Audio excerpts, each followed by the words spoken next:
अस्सलाम वालेकुम। Welcome to your own channel soul touching. कैसे हैं आप सब?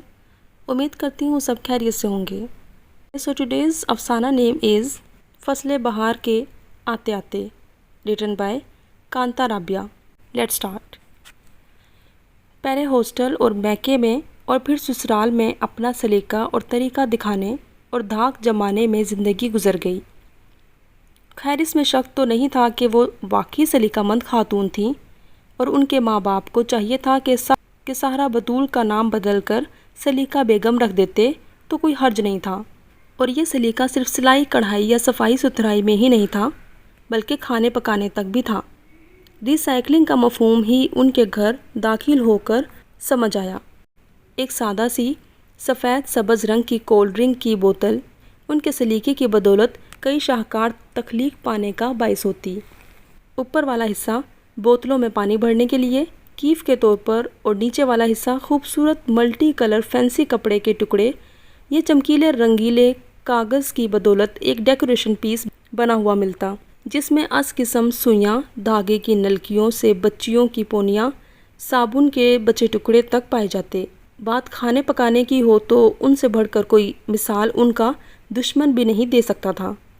एक दो बोटी की ज़रूरत हो तो वो पाव एक गोश्त मंगवाने की बजाय 2 किलो गोश्त मंगवाती थी। अरे अरे, आप कहेंगे कि ये तो बदसलीगी है। ठहरिए जनाब, सुन तो लें कि 1-2 बोटी गोश्त मंगवाने में दुकानदार तोला माशा वज़न में डंडी मार सकता है, जबकि 2-2.5 किलो गोश्त मंगवाने की सूरत में उसकी बदौलत 14-15 या कम से कम 12-13 डिशेज़ और पकवान बन सकते थे। कैसे? आइए उनके किचन में चलते हैं। उस गोश्त में से बोनलेस अलग किया जो 10-12 कोफ्तों, कबाब और नगेट्स के काम आ सकता है। और अगर सारा गोश्त बोनलेस है तो उसकी हांडी, पसंदे और स्ट्रिप्स तो हर कोई बना लेता है, मगर सहारा बतूल की तरह 2-4 बोटियों में मुट्ठी भर चने की दाल और 2 आलू डालकर चिकन कबाब के अलावा चिकन रोल बनाने का काम तो हर कोई नहीं कर सकता ना। चिकन की सूरत में गर्दन की हड्डियाँ यखनी बनाने के काम आती। चावल तो यखनी से हर कोई बना सकता है, मगर 1 कप यखनी बचा के वो बिल अमूम अगले वक्त की दाल सब्ज़ी में डालने के लिए रख लेती। होती तो 1 कप यखनी थी, मगर खाने वाला ये सवाल करता पाया जाता, आपके हाथ में इतनी लज्जत कैसे है?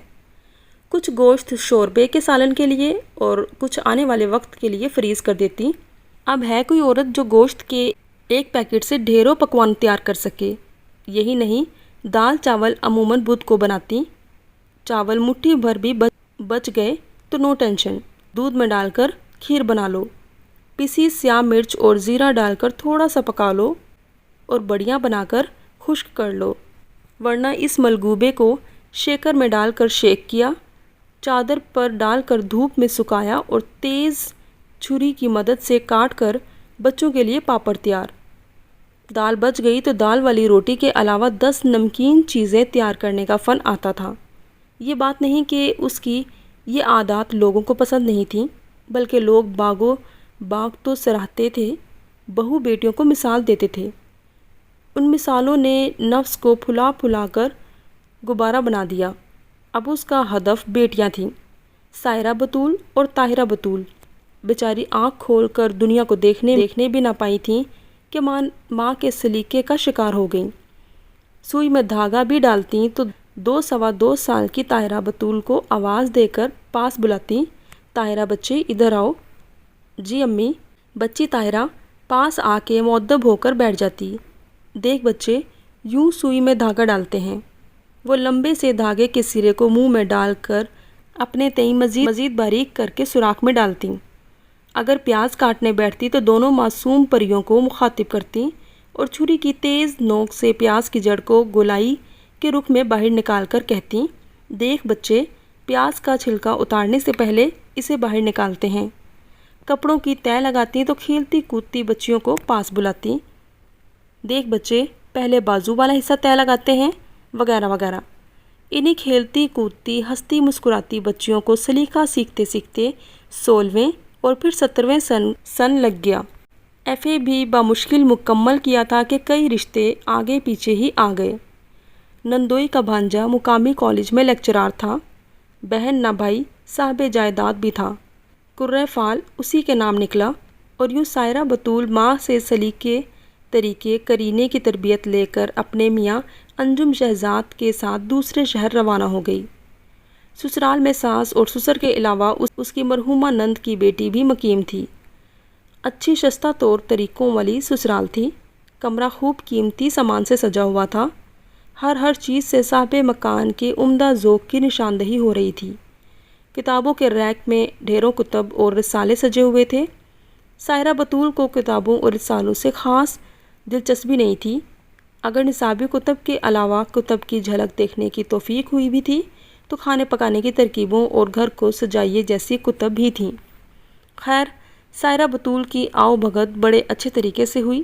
میاں بھی دھیمے لہجے میں بات کرنے ہنسنے ہنسانے کی فطرت رکھتا تھا۔ باہمی تعارف مشاغل دلچسپیوں کے بارے میں بھی اس نے بڑے سبھاؤ سے بات کی، مگر ابتدائی 2-4 فقروں میں ہی اسے اندازہ ہو گیا کہ ان تلوں میں تیل نہیں، مطلب شوق مشاغل کچھ نہیں، بہت حد تک فرق ہیں، اور رشتہ طے اوپر ہوا تھا۔ سبب اسباب ماں باپ بنے ہیں، مگر نبھانا انہیں ہی پڑے گا۔ دستک کی آواز سے صبح کا آغاز ہوا۔ نند کی بیٹی تازہ موتیا کی کلیوں کا ہار بنا کر لائی تھی۔ السلام علیکم اور صبح بخیر مامی جان۔ نند کی بیٹی سمیرہ نے اسے سلام کیا اور گلے سے لگا لیا۔ عمر میں بس 2-1 سال ہی چھوٹی تھی وہ مامی سے۔ وعلیکم السلام۔ واہ، موتیے کا ہار، کیا اچھی خوشبو ہے۔ مگر میں موتیے کی کلیوں سے کان کے آویزے بناتی ہوں، بہت پسند ہے مجھے، اس نے کہا۔ اچھا، بہت خوب، میں آپ سے ضرور سیکھوں گی۔ ناشتے میں کیا لیں گی؟ بڑے مؤدب لہجے میں اس نے پوچھا۔ کیوں؟ ناشتہ تو ہمارے ہاں سے نہیں آئے گا؟ حیرانی سے سائرہ بطول نے پوچھا تو اس کی آواز کچھ بلند ہو گئی۔ مامی جان، میرا خیال ہے کہ نانا ابا نے منع کر دیا تھا کہ ایک شہر سے دوسرے شہر ناشتہ لے جانے کی کیا تک بنتی ہے۔ ویسے بھی دلہن والے تو فنکشن بھگتا کے فارغ ہوئے ہوتے ہیں، نئے سرے سے انہیں تکلیف دینے کی کیا ضرورت ہے؟ نرمی سے سمیرہ نے وضاحت کی۔ یہ تو آپ کا خیال ہے، مگر مجھے تو لگتا ہے کہ شادی بیاہ میں سارا حسن ہی ان رسموں کا ہوتا ہے۔ امی تو بتا رہی تھی کہ کل چنے انہوں نے بھگو بھی دیے تھے اس ناشتے کے لیے، پائے تک منگوا لیے تھے۔ سائرہ بطول نے تھوڑی سی جرا کی۔ مجھے تو ان باتوں کا نہیں علم، آپ خود ان سے ہی پوچھ لیجئے گا۔ فی الحال یہ بتائیں کہ آپ اس وقت ناشتے میں کیا پسند کریں گی؟ سمیرہ کا لہجہ کچھ بجھا سا تھا۔ اس وقت جو آپ لوگ ناشتے میں لیتے ہیں وہی لے آئیے۔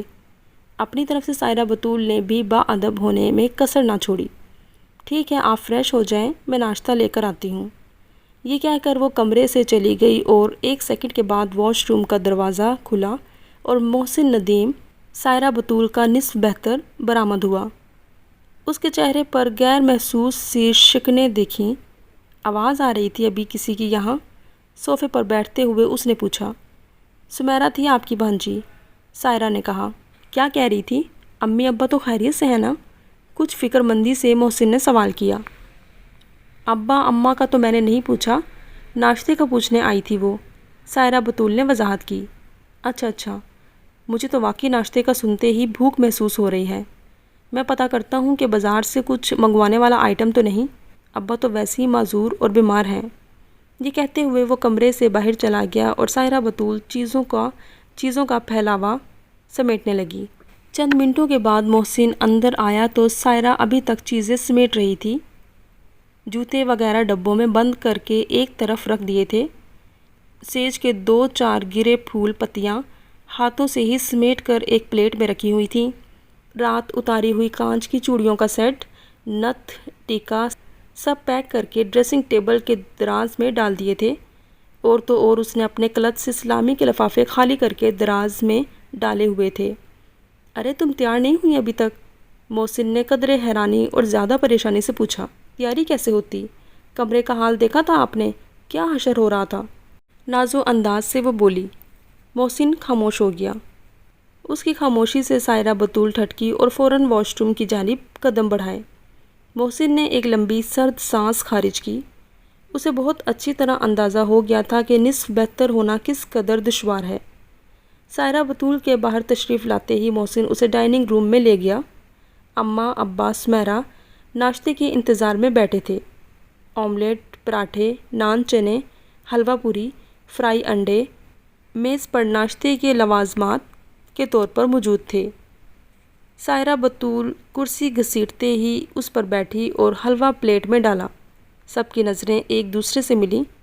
क्या हाल है बेटे, खैरियत से हो? बिल आखिर अम्मा ने कहा। ओह सॉरी आंटी, मैं ठीक हूँ, आप कैसी हैं? सायरा को अपनी गलती का एहसास हुआ। सब खामोशी से नाश्ता कर रहे थे। मोहसिन चाय का कप लेकर उठ खड़ा हुआ। वो गर्म चाय पीने का आदी था। सायरा बतूल के इंतज़ार में चाय ठंडी हो चुकी थी। उसने कप ओवन में रख कर चाय गर्म की और कमरे में चला गया। सायरा बतूल भी उसके पीछे रवाना हुई। मोहसिन गहरी सोच में मगन था। उसकी आमद से बेखबर रहा। आप लोग खामोश क्यों हो गए थे मुझे देखकर? पास बैठते हुए सायरा बतूल ने पूछा। मोहसिन चौंका। एक हल्की सी मुस्कुराहट ने उसके होंठों के किनारों को छुआ। कुछ नहीं, तुम सुनाओ, नाश्ता कैसा लगा? हलवा ठंडा था, चने भी शायद काफ़ी पहले से डाले हुए थे। बेसमझ मगर सलीकामंद सायरा बतूल बोली। एक बात कहूँ, बुरा तो नहीं मानोगी? असल में हमारी कमियाँ कोताहियाँ हम तक ही रहें, इस्लाह हो जाए तो अच्छी बात होगी। मोहसिन ने गुफ्तगू का आगाज़ किया। मैं समझी नहीं, कुछ परेशानी से वो बोली। बात यह है कि हर चीज़ को उसके असल मकाम पर रखें तो नंबर सही लगते हैं। मैं मिसाल से बात समझाता हूँ। घर में आग लग गई हो तो हम ऊन, सिलाइयाँ या फिर कढ़ाइयाँ तो ले नहीं बैठते ना।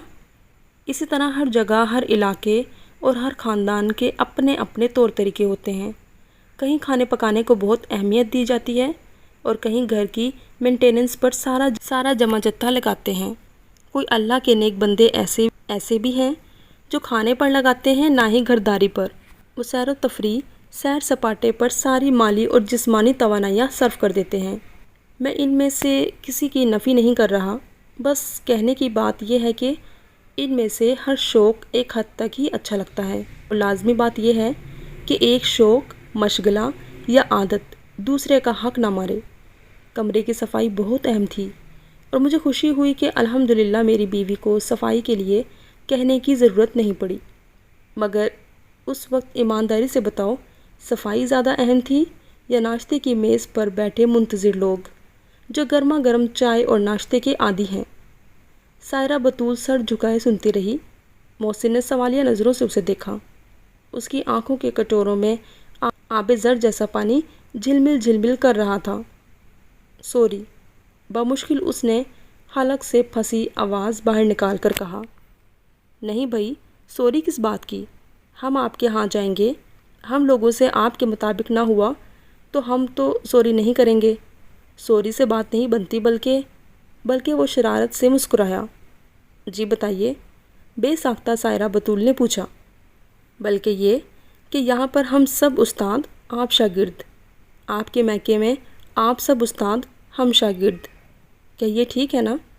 क्या? वो चौंकी। बिल्कुल यही एक तरीका है जो हमारे और हमारे तौर तरीक़ों में अफ़हाम व तफ़हीम पैदा कर सकता है और सलीके तरीके को चंद कामों के लिए नहीं, ज़िंदगी के हर गोशे, हर शोबे तक ले जा सकता है। सायरा मुस्कुरा रही थी और उसकी मुस्कुराहट के सहर में मोहसिन खोकर चाय का गर्म कप फिर से ठंडा यक कर चुका था। ख़त्म शुद।